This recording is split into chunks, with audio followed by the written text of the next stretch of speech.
The nation is transfixed by a bizarre story of a boy trapped inside a runaway balloon. I had to find my son. That was the only thing on my mind. October 15, 2009, Fort Collins, Colorado. Self-taught scientist Richard Heaney, his wife Mayumi, and 3 sons, Bradford, Rio, and Falcon, are in the backyard launching a test aircraft. The intention was that you and I and everybody else could pull out of our garage one day, hover about 50 to 100 feet off the ground, go to and from work at about 35 miles per hour using high voltage. But as the aircraft rises, Bradford yelled at me and said, "Dad, Falcon's inside." I'm thinking in the back of my mind, he's right behind me, because that's where I saw him last that I can remember. So it takes off, it's shooting off to the airport area. My first thought was to call the FAA, because it's going straight to the airport. And I did what I had to do.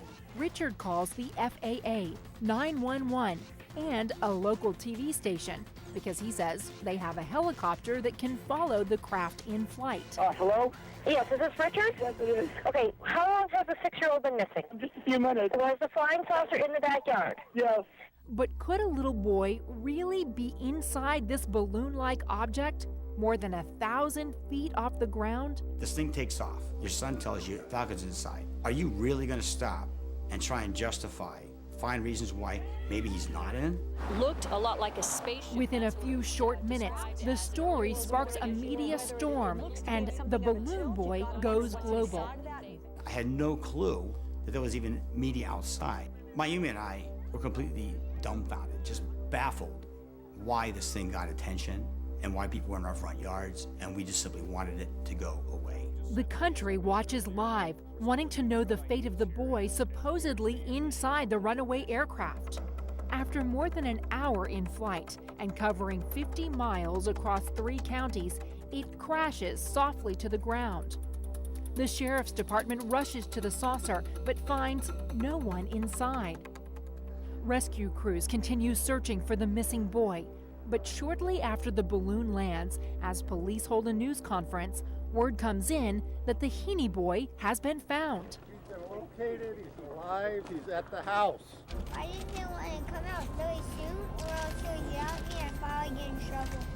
It turns out Falcon is hiding in the rafters of the family garage the entire time. His parents are ecstatic that he's safe. Mayumi and I are both in tears. What more would you want at that moment that the guy's safe? However, that night, when the Heaneys sit down for a satellite interview with Wolf Blitzer on CNN, this odd and outrageous yarn begins to unravel. Why didn't you come out? You guys said that we did this for the show. Falcon apparently reveals it's a hoax, a publicity stunt to help the Heaneys get their own reality TV show. Public sympathy begins to turn into suspicion, but Richard insists his son misunderstood the question. A Japanese guy had asked Falcon, could you please show me how you got in the attic for my TV show? So he was referring to a guy that had asked him to show him how he got into it for his TV show.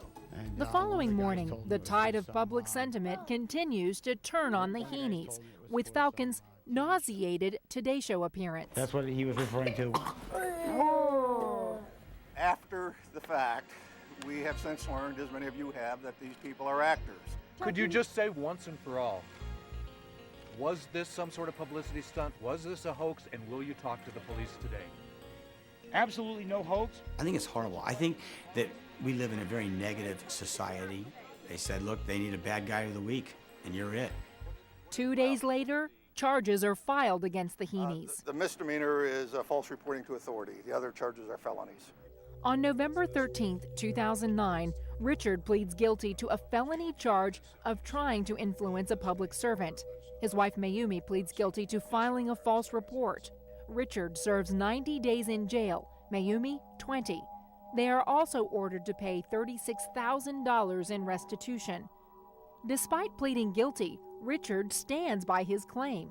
It was never a hoax, not once. The threat of deportation for Mayumi was imminent. I had to save my family. So do you choose 90 days and save your family, or do you go through a long, dragged-out process of losing your family? In 2010, the Heaneys leave Colorado and relocate to Florida. We just simply move on. If you live in a negative energy zone, you must get out. Otherwise, you're going to get swallowed up.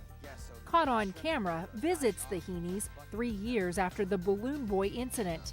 Despite having a YouTube presence and doing our interview, Richard says they generally avoid the spotlight. We found activities to do to isolate ourselves away from other people who had negative opinions about us. One of the things that came out of it was the kids started their own band, and they're damn good. The Heenie Boys are aspiring heavy metal rockers with the hair to prove it. If everybody did have long hair, we would have short hair. Or a mohawk, whatever. Just want to be different. I'm inventor Richard Heenie.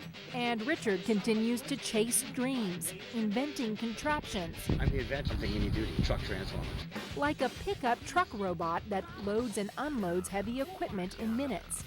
The Heenie Duty Truck Transformers it's been a dream come true. So I got the prototype finished. Now it's time to get them marketed.